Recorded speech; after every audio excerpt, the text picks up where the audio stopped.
Καλησπέρα. Είστε έτοιμοι? Έτοιμη είμαι. Πείτε μου. Θέλω ένα κοντοσούβλι κοτόπουλο μερίδα.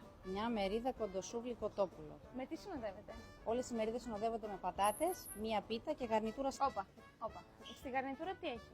Μαρουλάκι, ντομάτα, κρεμμύδι. Τι κρεμμύδι? Ξέρω κρεμμύδι. Συνοδεύεται με μαϊντανό.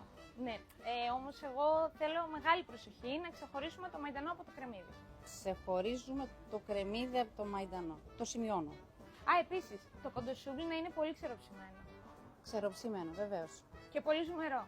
Πώς θα γίνει και ξεροψημένο και ζουμερό? Η δουλειά σας είναι. Εμένα ρωτάτε. ΔΕΗ, ενίκιο, δόση πλυντηρίου, κοινόχρηστα. Έχετε δίκιο. Και ξεροψημένο και ζουμερό. Βεβαίως. Και ένα νεράκι. Ένα νεράκι. Όπα. Ούτε κρύο, ούτε ζεστό. Θα κάνετε τουζάκι. Τι είπατε? Ένα χλιαρό νεράκι. Ναι. Θα θέλατε κάτι άλλο? Όχι. Ευχαριστούμε πολύ. Τι θέλει η κοπέλα? Άντρα.